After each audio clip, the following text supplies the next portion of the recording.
Hello students, welcome to target with Shiv Prakash. कैसे हैं आप सब लोग? बच्चों, हमने जो है एक्सरसाइज आप लोग एक्सरसाइज 3.3 स्टार्ट किया था, ठीक है। उसका हमने जो पिछले टॉपिक हमने बताया था प्रतिस्थापन द्वारा, मतलब कि प्रतिस्थापन द्वारा कोई रैखिक समीकरण हल करना हो तो कैसे करेंगे, तो उसका हमने पूरी विधि बताई थी आपको, है ना। आशा है वो वीडियो आप लोगों को पसंद आई होगी। उसके बाद अब आज हम बताने जा रहे हैं इसका 2 नंबर से लेके जा रहे हैं, जो लैंग्वेज बेस्ड प्रॉब्लम है इसके, मतलब 2 नंबर से स्टार्ट है, वो हम आपको बताएंगे। और एक बात और बता दें, अगर आप लोग इस चैनल के साथ जुड़ गए हैं, सब्सक्राइब कर लिया है, तो आपको टेंशन लेने की कोई आवश्यकता नहीं। हम एक एक चीज़ आपको पूरी क्लियर करते चलेंगे, है ना। ठीक है, बस आपको सहयोग देना है बराबर मेरा, और जो है पूरी वीडियो वॉच करनी है, ठीक है। तो आइए देखते हैं इसका सेकंड नंबर सवाल जो दे रखा है वो क्या है। देखो, जो इसमें सेकंड नंबर जो सवाल है, आप लोग अगर वीडियो देख रहे हैं तो उसके साथ किताब भी खोल के रख लिया करते, तो उससे आपको ज़्यादा फायदा मिलेगा। हमारे साथ आप भी देखते चला करिए, तो उसका आपको फ़ायदा ज़्यादा मिलेगा, ठीक है। ये सेम डेट वही तो होगा जैसे कि आप कोचिंग पढ़ रहे हो, ठीक है। तो आइए समझते हैं। जैसे दे रखा है पहला सब, जिसमें 2 समीकरण दे रखे हैं आपको, 2x + 3y = 11 और 2x - 4y = -24, ठीक है। इसको हल कीजिए और m का मान ज्ञात कीजिए। इसके लिए y = ms + 3। तो देखिए, सबसे पहले आपको समझना होगा इसमें हमको करना क्या होगा। पहले इसमें 2 समीकरण दिए हैं, इन 2 समीकरण हल करके हम x और y का मान निकालेंगे, और जो x और y का मान हमको फाइंड आउट होगा वो हम क्या कर देंगे, इस तीसरे समीकरण में रख के m का मान निकालेंगे। तो आइए देखते हैं, करते हैं। तो 2x + 3y बराबर क्या है, यहाँ पर 11 है, ठीक है। और जो इसके बाद दे रखा है 2x - 4y = -24, 2x - 4y = -24, ठीक है। ये 2 चीज़ें हमको दे रखती हैं, तो इन दोनों को हल करना है। कैसे करेंगे, तो आइए समझते हैं, ठीक है। तो ये इक्वेशन फर्स्ट हो गई, ये हमारी क्या होगी, इक्वेशन सेकंड होगी। तो इसके लिए हमने एक तरीका बताया था, चूँकि हमने आपको प्रतिस्थापन द्वारा समाकलन बताया था, तो प्रतिस्थापन द्वारा हमने समीकरण हल करना बताया था, तो प्रतिस्थापन द्वारा ही इसको हमको करेंगे, ठीक है। तो प्रतिस्थापन में हमने एक चीज़ आपको ये बताई थी कि एक कोई समीकरण उठाते हैं, उससे हम लोग x और y का मान निकालते हैं। तो हमने मान लिया, ले लिया यहाँ पर समीकरण 1 से, ठीक है ना, फ्रॉम इक्वेशन 1। तो 2x + 3y = क्या है, 11 है, ठीक है। अब एक बात यहाँ आप लोग समझिए, अगर हम यहाँ से 2x का मान निकालते हैं तो प्लस का 3y उधर जाएगा तो क्या हो जाएगा, माइनस का 3y हो जाएगा, तो 11 - 3y हो जाएगा। इतनी बात क्लियर है ना। अब हम लोग देखो, यहाँ पर x का मान निकालने की आवश्यकता नहीं, यहाँ पर 2x ही निकालो, क्योंकि आपको समीकरण 2 अगर देख रहे होंगे तो यहाँ पर भी क्या है, 2x ही मिल रहा है, सेम 2x मिल रहा है ना। तो हम 2x का यही मान निकाल के हम यहाँ रख देंगे, इक्वेशन नंबर 2 में रख देंगे, समीकरण 2 में रख देंगे, ठीक है। तो यहाँ पर रख देना 2x का मान, कहाँ रखने पर, समीकरण 2 में रखने पर, ठीक है। तो अगर रखते हैं तो क्या होगा, 2x हम क्या लिख देंगे, यही चीज़ पूरा लिख देंगे, समीकरण 2 में रखनी है, तो यही चीज़ हम पूरा यहाँ पर रख देंगे। तो क्या होगा, 11 - 3y, उसके आगे भी एक चीज़ है, क्या है, माइनस का 4y बराबर क्या हो गया, -24। इतनी बात क्लियर होगी आपको। अब प्लस का 11 है तो उधर भेज देंगे तो क्या हो जाएगा, -11 हो जाएगा। और ये भी आपको समझ में आ रहा है कि यहाँ -3y है, यहाँ -4y है, माइनस क्या हो जाता है, जुड़ जाता है, तो ये हो जाएगा -7y। और एक काम और करते हैं हम, प्लस का 11 अगर उधर भेज देंगे तो ये क्या हो जाएगा, -11 हो जाएगा, ठीक है। तो ये आपको समझ में आ गई होगी, माइनस क्या हो जाता है, हमेशा जुड़ जाता है, ऐड हो जाएगा। तो 24 और 11 क्या हो जाएगा, 35, मतलब ये आएगा क्या आएगा, माइनस का ही आएगा, ये कट जाएगा। तो 7y बराबर कितना आ जाएगा, 35। तो 7 से काटोगे, 7 × 5 = 35, तो y का मान हमारा यहाँ से कितना आ गया, 5 आ गया। इस अब y का मान हम कहाँ रख देंगे, इस समीकरण नंबर 3 में रख देंगे, ठीक है। ये चीज़ अगर आप लोगों ने पिछली मेरी वीडियो देखी होगी तो आपको आसानी से चीज़ से समझ में आ रही होंगी। y का मान समीकरण 3 में रखने पर, ठीक है। तो y का मान कहाँ रखेंगे, समीकरण 3 में रखते हैं। तो रखेंगे तो क्या हो जाएगा, रखिए देखिए, तो 2x बराबर कितना हो जाएगा, यहाँ पर क्या है, 11 - 3y, तो 3y की जगह हम क्या रखेंगे, 5 रखेंगे। तो 2x बराबर जो आ जाएगा, 11 - 3 + 5 कितना होता है, 15 होता है। तो अगर अब आप लोग देखिए तो 2x बराबर जो आ जाएगा हमारा, तो 11 में अगर 15 घटाएंगे या 15 में 11 घटाएंगे तो 4 आएगा, लेकिन यहाँ माइनस बढ़ा है तो यहाँ पर क्या आएगा, -4 आएगा। अब अगर x का मान निकालना है तो क्या ऐसे ही काट देते हैं, 2 × 1 = 2, 2 × 2 = 4, x का मान जो हमारा आ जाएगा क्या आ जाएगा, -2। इस प्रकार हमने x और y का मान निकाल लिया। अब यहाँ पर लेकिन हमको यहाँ पर x y का मान न निकाल के हमको निकालना है m का मान निकालना है, और उसके लिए आपको तीसरा समीकरण दे रखा है। तो अब हम इस x y और y के मान को कहाँ रख देंगे, जो हमको दिया है इसके बाद समीकरण, y बराबर दिया है हमको mx + 3, है ना, y बराबर दिया है हमको mx + 3। अब इसी में हम क्या रख देंगे, x और y का मान जो हमने निकाला है वो कहाँ रखेंगे, इसी जगह पर रख देंगे, ठीक है। तो y की जगह हम रखते हैं, यहाँ लिख देना कि x और y का मान, है ना, समीकरण 3 में रखने। तो इसमें रखेंगे तो y की जगह हम क्या रखेंगे, 5 रखेंगे, m × x में क्या लिखते हैं, जो हमने निकाला है -2 निकाला, ये रख देंगे, प्लस का 3 हो जाएगा। अब प्लस का 3 अगर आप इधर भेजते हैं तो ये क्या हो जाएगा, -3 हो जाएगा, और 2 का गुणा अगर m से होता है तो क्या हो जाएगा, -2m हो जाएगा। 5 में 3 गए, 2 होगा, यहाँ -2m होगा। अगर m का मान निकालेंगे तो 2 के बटे क्या आ जाएगा, -2 आ जाएगा, 2 × 1 = 2, तो m का मान कितना आ गया, -8। इस प्रकार आप लोग जो है बहुत ईजिली जो है m का मान निकाल सकते हैं, इसमें कुछ भी नहीं कठिन था। ठीक है, तो प्रतिस्थापन बस आप दो x y का मान निकालें, सीधा उसमें रख देंगे, m का मान निकाल आएगा। ठीक है, तो इस तरह के सवाल कर लेंगे आप लोग। ठीक है, आगे आइए इसके बाद अब 3 नंबर सवाल देखते हैं क्या है इसमें। तो ये लैंग्वेज है, इसको प्रॉब्लम है, इसको पढ़ने की कोशिश करते हैं। क्या है, दो संख्याओं का अंतर क्या दिया है 26। इसमें क्या दिया है, दो संख्याओं का अंतर 26 है और एक संख्या दूसरी कितनी गुनी है, 3 गुनी है। ठीक है, तो उन्हें ज्ञात कीजिए, कैसे उन्हें ज्ञात करना है। ठीक है, तो दो संख्याओं का अंतर तो दिया है 26, लेकिन हमको दोनों संख्याएं नहीं पता है, ना हमको पहली संख्या पता है ना दूसरी संख्या है। तो हम एक काम यहाँ क्या करेंगे, हम दोनों संख्या क्या कर लेंगे, मान लेंगे। माना पहली संख्या क्या मान लेंगे, x मान लिया हमने, x, तथा दूसरी संख्या क्या मान लें, दूसरी संख्या y है। ठीक है, दो संख्या हमने मान ली। अब जो हमको दे रखा है प्रश्नानुसार हम यहाँ डालेंगे, क्या लिखेंगे यहाँ, प्रश्नानुसार जो भी हमको प्रश्न में दी हुई है। ठीक है, अकॉर्डिंग टू द क्वेश्चन, है ना, इंग्लिश वाले डालेंगे अकॉर्डिंग टू द क्वेश्चन। क्या होगा, तो अब दो संख्याओं का अंतर है ना 26, अंतर का मतलब आप लोग अच्छी तरह समझते हो कि मतलब इनका डिफरेंस, दो संख्याओं का डिफरेंस, दो संख्याओं का डिफरेंस कितना है 26 दिया है। तो अंतर अगर करेंगे तो पहली संख्या हमारी x है, दूसरी संख्या क्या है y है, इन दोनों का अंतर जो है, अंतर मतलब घटाना, इन दोनों का अंतर क्या है 26 है। तो ये क्या हो गया, समीकरण नंबर 1 हम मान लेंगे इसको। इसके बाद जो अगला दे रखा है, इसके बाद दे रखा है एक संख्या दूसरी संख्या की 3 गुनी है। एक संख्या दूसरी संख्या की 3 गुनी है, इसका मतलब क्या हुआ, एक संख्या कौन, मतलब पहली संख्या मतलब x, ये किसकी 3 गुनी है, दूसरी संख्या मतलब y की 3 गुनी है। ऐसे करेंगे, पहले एक संख्या x लिखा और दूसरी संख्या मतलब y, इसकी कितनी गुनी है, y की 3 गुनी है। तो x बराबर कितना होगा 3y, ऐसे लिखेंगे हम लोग। ठीक है, अब ये हमारा हो गया दूसरा समीकरण। अब x का मान हम यही सीधा आपको समझ में आ गया होगा, x का मान हम क्या कर देंगे, समीकरण 1 में रखने पर 1 में रख देंगे। समीकरण 1 में अगर रखेंगे तो क्या होगा, x जगह में आप रखेंगे 3y और माइनस का y ऐसे ही उतार लेंगे, बराबर कितना हो जाएगा 26। और अगर 3y में y घटाते हैं कितना हो जाएगा, ये 2y हो जाएगा, बराबर कितना होगा 26। अगर आप 2 से 26 काटेंगे कितना आएगा, 2 कम 2 कितना होगा, 2 3 6, मतलब y का मान कितना आ गया 13। अब अगर y का मान 13 आ गया तो y का मान समीकरण 2 में रख देंगे हम लोग। ठीक है, putting the value of y in equation second, समीकरण 2 में रखने पर अगर y का मान हम समीकरण 2 में रखेंगे तो क्या होगा बताओ, x बराबर हो जाएगा 3 × 13 ना, 13 हो जाएगा। 13 कितना होता है 39। तो हमारी इस प्रकार दोनों संख्या आ जाएंगी, एक 13 होगी, दूसरी संख्या क्या होगी 39 होगी। ठीक है, तो समझ में आ गया होगा। इसके बाद अगला आइए अब इसका तीसरे का दूसरा सवाल देखते हैं। क्या दिया है, दो संपूरक कोणों में बड़ा कोण छोटे कोण से 18 डिग्री अधिक है। इसमें दे रखा है दो संपूरक कोणों में बड़ा कोण छोटे कोण से 18 डिग्री अधिक है, तो उन्हें ज्ञात कीजिए। तो सबसे पहले आपको यहाँ ये पता होना चाहिए संपूरक कोणों की अगर तुमसे बात कर रहा है तो संपूरक कोण पता होना चाहिए, संपूरक कोण होते क्या है। ठीक है, तो संपूरक कोण क्या होते हैं, जिनमें दो कोणों का योग क्या हो 180 अंश हो, जिनके दो कोणों का योग 180 अंश हो, वही हमारे क्या होते हैं संपूरक कोण होते हैं। ठीक है, तो सबसे पहले हम यही करेंगे, तो माना इनके हम कोण मान लेंगे, या चाहे तो हम इसमें ऐसे भी ले सकते हैं, बड़ा कोण छोटे कोण से 18 डिग्री अधिक है, तो हम यहाँ ये कर सकते हैं, माना बड़ा कोण हम क्या मान लें, x मान लें, बड़ा कोण x है तथा छोटा कोण y है। ठीक है, छोटा कोण क्या है y है। ठीक है, तो अब इसमें कह रहा है, देखो अब पहली चीज़ तो आपको ये समझना पड़ेगा कि जो संपूरक कोण क्या होता है, हमने क्या कहा, जिनके दो कोणों का योग क्या हो 180 अंश हो। तो मतलब कि यहाँ पर एक चीज़ तो हमको डायरेक्ट ही पता लग गई ना, x + y बराबर कितना होगा 180 अंश, ये चूँकि होता ही है x, मतलब कि दो कोणों का योग क्या होगा 180, तो ये तो होगा, हो जाएगा।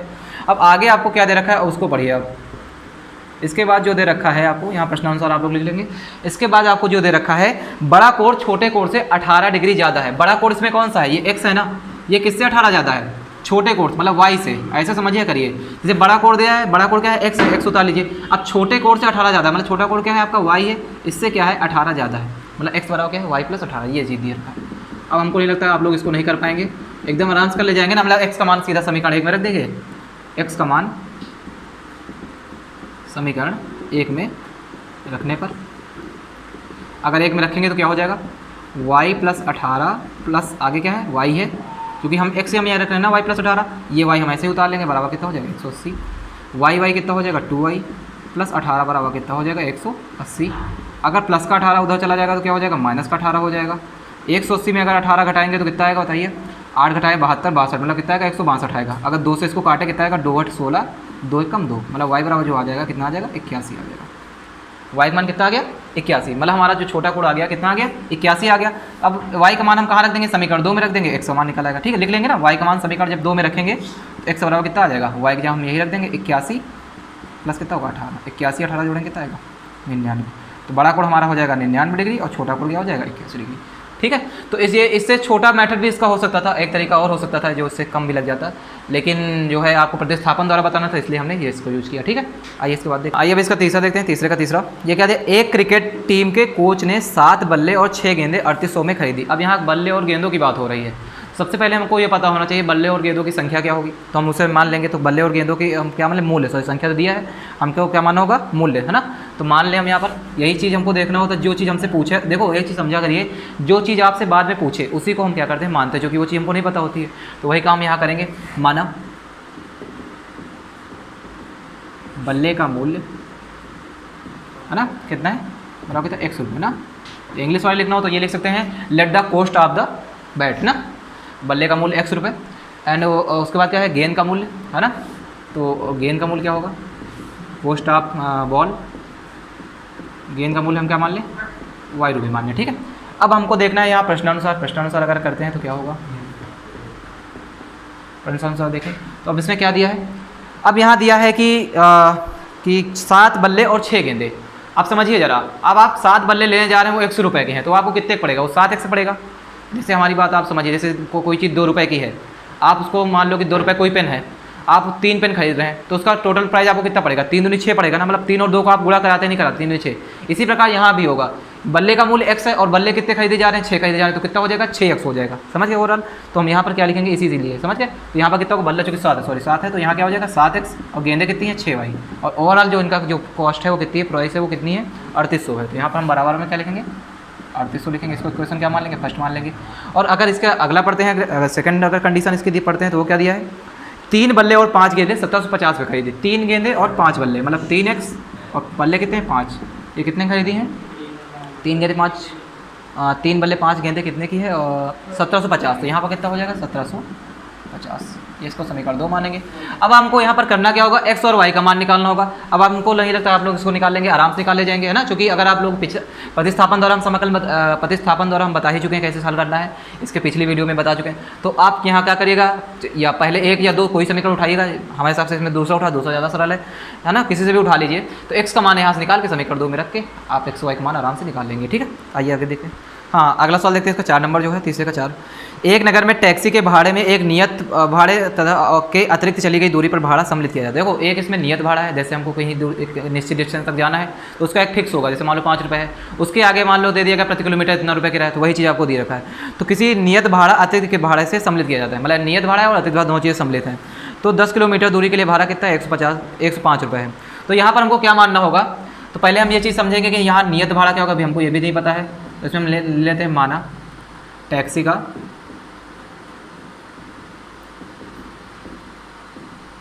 नियत भाड़ा, माना टैक्सी का नियत भाड़ा हम क्या मान लें, x मान लें, और अतिरिक्त जो किराया मान लें वो क्या मान लें,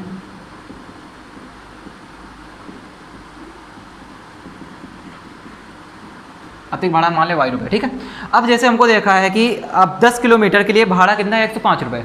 अब यहाँ आपको एक बात ये समझती है, यहाँ हमको क्या दे रखा है, 10 किलोमीटर के लिए भाड़ा कितना दे रखा है, 105 रुपये।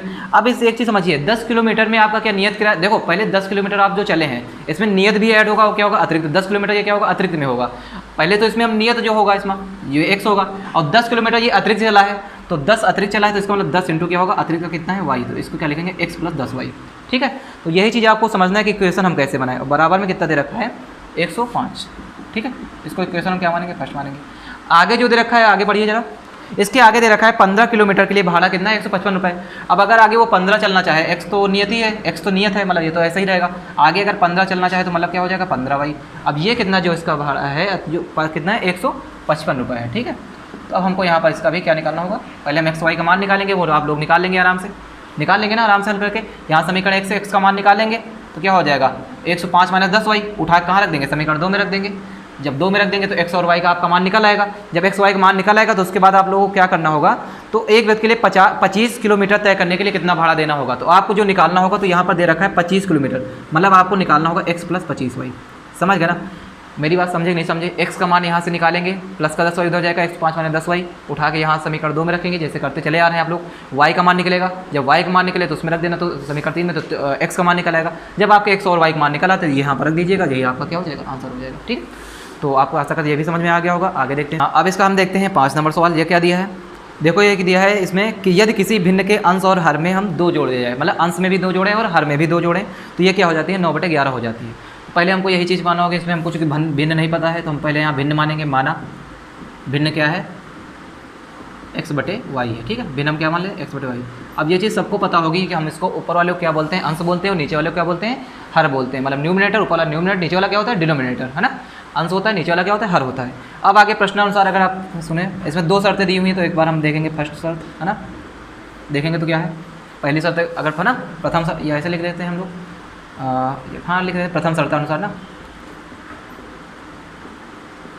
क्या दिया है इसमें जो दिया है कि यदि अंश और हर दोनों में हम क्या जोड़ें, 2 जोड़ें, मतलब अंश में भी हम 2 जोड़ दें, ऊपर वाले में भी 2 जोड़ें और नीचे वाले में भी 2 जोड़ें, हर में भी 2 जोड़ें। तो अगर अंश और हर में हम 2 जोड़ते हैं तो वो भिन्न कितनी हो जाती है, 9/11 हो जाती है। मतलब इसके जो बराबर में आएगा वो 9/11 आएगा। अब हमको आपको पता ही होगा, अगर इससे अगर कोई भिन्न दी है उसके बीच में बराबर का साइन लगा हुआ है तो हमको क्या करना होता है, क्रॉस मल्टीप्लिकेशन करना होता है, मतलब तिर्यक गुणा करना होता है।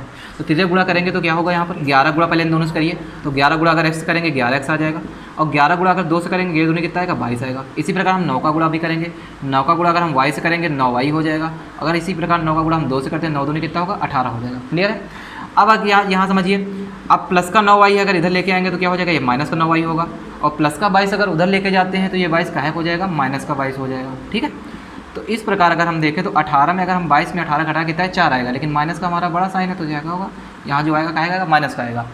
अब इसके बाद आगे पढ़िए, एक इक्वेशन हमको मिल गई, एक इक्वेशन और चाहिए, तो आगे हमको दिया है, पढ़िए आगे।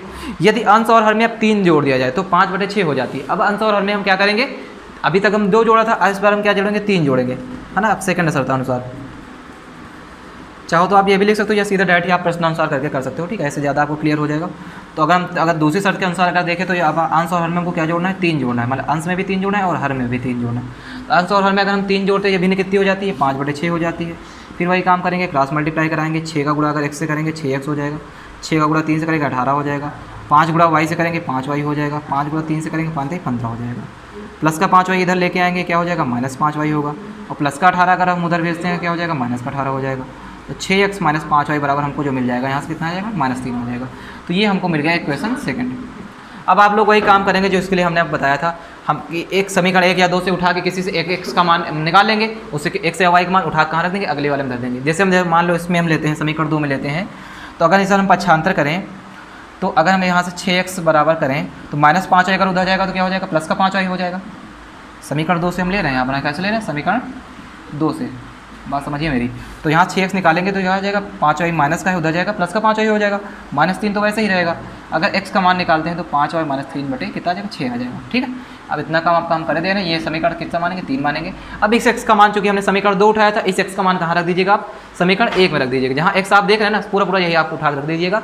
x का मान जब आप रख देंगे तो x का मान निकाला, y का मान निकालेगा। जब y का मान निकाला तो y का मान यहाँ रख देना, तो क्या निकलेगा, x का मान निकलेगा। अगर आप लोग ये वीडियो देख रहे हैं तो इससे पहले मेरी पहली वाली इसकी वीडियो देख लेना, तो प्रतिस्थापन आपको एकदम पूरा क्लियर हो जाएगा। ठीक है, तो x और y का जब आपका मान निकाला तो यही भिन्न हो जाएगी, ऊपर x का मान रहते नीचे y का मान हो जाए, रख देना, यही आपकी भिन्न निकल आएगी। ठीक है, आगे देखते हैं। हाँ, ये एक्सरसाइज का ये लास्ट सवाल है, 6 नंबर है। इसको देखते हैं क्या होगा। 5 वर्ष बाद जैकब की आयु उसके पुत्र की आयु से 3 गुनी हो जाएगी। ठीक है, तो 5 वर्ष पूर्व जैकब की आयु उस पुत्र की आयु की 7 गुनी थी, तो उसकी वर्तमान आयु क्या थी। तो वर्तमान आयु पूछा तो हम क्या करेंगे, यही वर्तमान आयु मान लेंगे। तो माना इसमें हम क्या मानेंगे, जैकब की आयु और उसके पुत्र की आयु, ये चीज़ हम लेट कर लेंगे। माना जैकब की आयु क्या मान लें, x मान लें, क्या मान लें, जैकब की आयु हम ले लें यहाँ पर x वर्ष, और उसके पुत्र की आयु क्या मान लें, पुत्र की आयु जो मान लें हम क्या ले लें, y वर्ष। ठीक है, क्या मान लें यहाँ पर, y वर्ष मान लें। अब एक चीज़ यहाँ समझिए, एक चीज़ यहाँ पर प्रश्नानुसार। अब आप लोग एक बात समझिए, यहाँ पर जब भी कभी आपसे क्वेश्चन में कहे कि इतने साल बाद हम आप, तो हमेशा उस चीज़ को, उस ईयर को जोड़ना होता है उसमें। जैसे मान लो आपसे कह दे कि हमसे आपसे पूछें आपके इतने समय प्रेजेंट एज मान लो 10 साल है, हम कहें कि 5 साल बाद आयु की कितनी होगी, तो आप क्या करेंगे, 5 जोड़ के बताएंगे, 15 बताएंगे। अगर हम ये कह दें आप 5 साल पहले आपकी आयु कितनी थी, तो आप क्या करेंगे, उसी 10 में 5 घटाएंगे। तो यही काम आपको यहाँ करना होगा। अगर आप आपसे कभी क्वेश्चन में बाद गए तो इस आफ्टर का है, बाद का है, तो उसमें आप ऐड कर दीजिएगा। अगर कभी बिफोर का या पहले का है तो उसके में क्या घटा दीजिएगा। तो यही चीज़ आपको यहाँ करना है। तो 5 वर्ष बाद जैकब क्या है, उसके पुत्र के 3 गुने। तो 5 वर्ष बाद जैकब क्या है, कितनी हो जाएगी बताइए? 5 वर्ष बाद जैकब की आयु कितनी हो जाएगी? जैकब की आयु, तो 5 वर्ष बाद अगर जैकब की आयु निकालनी है तो x में हम क्या कर देंगे, 5 जोड़ देंगे, x प्लस 5 वर्ष हो जाएगी। और 5 वर्ष बाद अगर हम निकालें उसकी पुत्र की आयु क्या हो जाएगी हैं? 5 वर्ष बाद पुत्र की आयु अगर हम निकालें तो हम कितना माने थे, y माने थे, क्या हो जाएगा, y प्लस 5 हो जाएगा। ठीक है, ये हो जाएगा ना, y प्लस 5 वर्ष, x प्लस 5 वर्ष। अब यहाँ पर जो दे रखा है आपसे ये समझिए। अब यहाँ कह रहा है जैकब की आयु पुत्र की आयु के 3 गुनी हो जाएगी। जैकब की आयु पुत्र की आयु की 3 गुनी हो जाएगी। इसका मतलब ये होगा, पहले हम यहाँ क्या लिखेंगे, जैकब की आयु मतलब x प्लस 5 लिखेंगे। ये किसकी 3 गुनी हो जाएगी? यहाँ पर हम क्या लिखेंगे, पुत्र की आयु लिखेंगे। अब जैकब की आयु जो है, इसकी जो पुत्र की आयु जो 5 साल, जो 5 साल बाद जो जैकब की आयु है, ये 5 साल बाद पुत्र की आयु है ये, लेकिन जैकब की आयु पुत्र की आयु की कितनी हो जाएगी, 3 गुनी। मतलब पुत्र की जो आयु है उसको हम क्या कर देंगे, 3 गुना कर देंगे। बात क्लियर है? बस अब हम आगे आप कर लेंगे। तो 3 का अगर गुणा करा दे 3y हो जाएगा। 3 बजे कितना होता है, 15 होता है। प्लस का 3y इधर लेके आएंगे तो क्या हो जाएगा, ये माइनस का 3y हो जाएगा। प्लस का 5 अगर लेके जाएंगे तो 15 में 5 क्या हो जाएगा, माइनस हो जाएगा। तो कितना बचेगा, 10 बचेगा। इसको हम समीकरण क्या मानेंगे, 1 मान लेंगे। इसके बाद हम दूसरी कंडीशन इसकी देखेंगे। अब इसमें कह रहा है कि 5 वर्ष पूर्व जैकब की आयु पुत्र की आयु 7 गुनी थी। तो इस चीज़ को भी यहाँ लिख लेना। 5 वर्ष पूर्व जैकब की आयु x माइनस कितना हो जाएगा, 7, और 7 वर्ष पूर्व कितना हो जाएगा, सॉरी 5 वर्ष पूर्व पुत्र की आयु कितनी हो जाएगी, y माइनस 5। तो यहाँ भी हम डायरेक्ट करने की कोशिश करते हैं। सेकंड शर्तानुसार या द्वितीय शर्तानुसार लिख लेंगे आप लोग, है ना। द्वितीय शर्तानुसार क्या कह रहा है? अब कह रहा है कि 5 वर्ष पूर्व जैकब की आयु पुत्र की आयु की 7 गुनी थी। तो 5 वर्ष पूर्व जैकब की आयु कितनी हो जाएगी बताइए जरा। अब पूर्व कह रहा है तो घटाएंगे तो मतलब x माइनस 5 हो जाएगा। और 5 वर्ष पूर्व उसके पुत्र की आयु क्या हो जाएगी बताइए, तो y माइनस 5 हो जाएगा। अब कह क्या रहा है, 5 वर्ष पूर्व जैकब की आयु जो है पुत्र की आयु की कितनी गुनी हो जाएगी, 7 गुनी हो जाएगी। मतलब जो पुत्र की आयु जो दे रखा है इसका हमको क्या कर देना, वहाँ हमने 3 किया था, यहाँ कर देना 7 कर देना। क्लियर है बात? अब इसको अगर हम कर लें तो 7 का गुणा कर देंगे, 7y हो जाएगा, माइनस 7 पन्ना 35, प्लस का 7y इधर लाएंगे तो माइनस 7y होगा। अगर ये माइनस 5 उधर जाता है तो क्या हो जाएगा, प्लस का 5 हो जाएगा। लेकिन प्लस का 5 होगा तो, लेकिन माइनस 35 है तो 35 में 5 क्या हो जाएगा, घट जाएगा। तो ये जो बचेगा क्या होगा, माइनस 30 होगा। ठीक है, इसको इक्वेशन क्या मानेंगे, सेकंड मानेंगे। अब आप लोग इतना समझदार हैं कि यहाँ से x का मान निकाल लेंगे। यहाँ क्या करेंगे, x का मान निकालेंगे तो कितना होगा, 10 प्लस 3y, समीकरण x जैसे हम लेते थे ना, 10 प्लस 3y, इस x का मान उठा के यहाँ रख देना। समझ गए ना, इस x का मान यहाँ से रख देना तो y का मान निकालेगा, y का मान निकाला है तो उसमें रख देना समीकरण। अब हल ही कर लेंगे ना, 2 समीकरण आपको दिए तो हम बता ही चुके हैं। अगर प्रतिस्थापन मेरी वीडियो देखें तो कर ही ले जाएंगे। इन 2 से x और y का मान निकाल लेना, वही आपका क्या होगा, आंसर हो जाएगा। ठीक है, तो आशा करते हैं ये सारी वीडियो आपको ये सारे सवाल आपको समझ में आ गए होंगे और ये वीडियो आपको अच्छी भी लगी होगी। ठीक है, लेकिन बहुत ज़्यादा चीज़ ज़रूरी होती है कि अगर आप कोई वीडियो को देख रहे हैं इसके पहले एक बेसिक देखें, उसका बेसिक समझे। तो इससे पहले हमने इसका बेसिक जो है उससे पहले वीडियो में बता चुके हैं। ठीक है, तो जैसा भी हो आप लोग कमेंट करके बताइएगा कैसा लगा वीडियो आपको, कैसा फीडबैक हो। और पहली बार अगर आए हैं तो उसको सब्सक्राइब कर लीजिए, है ना।